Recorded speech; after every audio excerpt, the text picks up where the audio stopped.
Nice to see everyone click on Random Info Corner. It means a lot to us.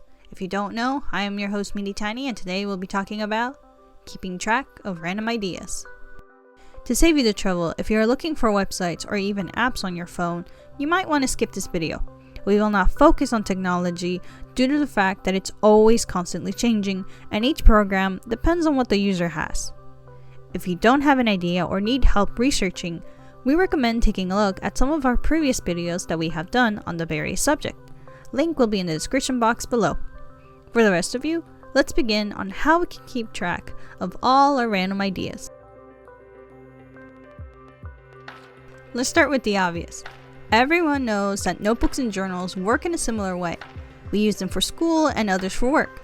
But how can this help us keep track of the ideas that we have?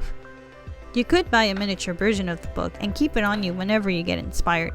You can also use all of the random colors you may own to make the book look more colorful, especially if you are color coordinated. Sometimes you might want to own a separate notebook. That way, one of the notebooks is for any random ideas you may get, while the other one only has specific ideas for a specific topic.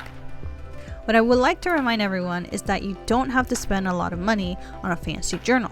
You can easily go to your nearest dollar store and get the cheapest one. Unfortunately, there is a downside, and I myself have experienced it. For some of you, an expensive journal can help you because the paper may look pretty or feel a certain way.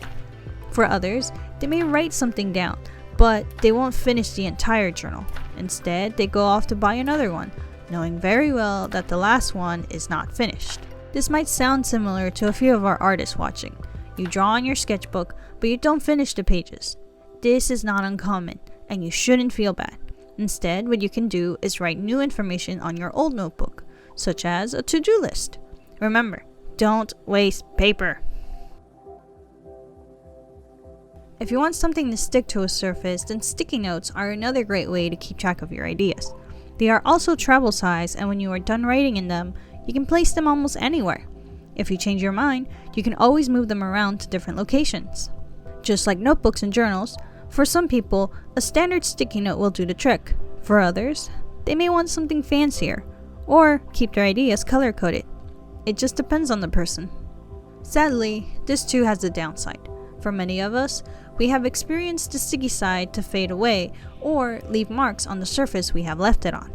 A good way to avoid this is to remember to keep your sticky notes in a cool and dry place, away from direct sunlight. That way, your sticky notes can stay up for several months or even years. Don't forget that your desktop is not the only area that you can place your sticky notes. You can place them inside of your already filled notebooks or journals and use tape to keep them in place if need be. Maybe you need to see them every day, so the fridge might be a good place for you. You can even use your magnets to keep them up.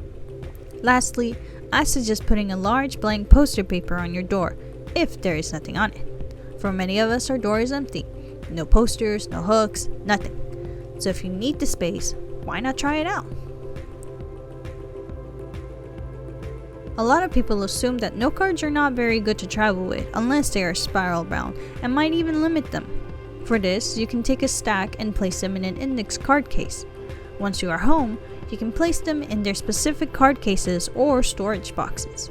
There are even binders with an index card sheet protector. And yes, there are fancier note cards if that helps you, along with color-coded ones. For others, a corkboard may just be the trick. For this, you can use your thumbtacks to keep them in place.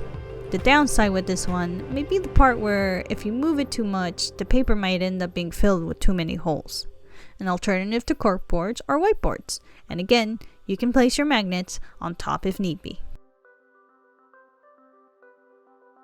Last but not least, we have paper. I know, many of you don't want to walk around with loose paper, but if you're like me and have tried all of these different methods, then this might be it. As someone who is always, and I mean always, coming up with new story ideas, I have to keep track of the stories, separate from each other, especially their research.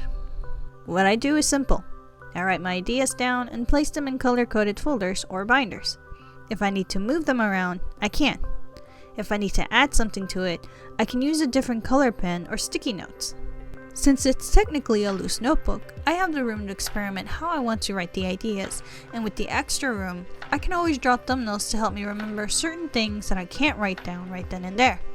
These are just some personal examples of how I myself have experienced trying to keep up with all of my random ideas. But if this does not convince you, that's alright. I have taken the liberty of finding at least 2 videos that can help you see why certain note-taking is better for you. As a reminder, we did not touch up on technology, so you might be one of the many people who work better with it. If you need reassurance, you can always look in the description box below. Share this knowledge with other people who might be interested. And remember, I got your back. This has been your host, Meanie Tiny, wishing you a tracking day.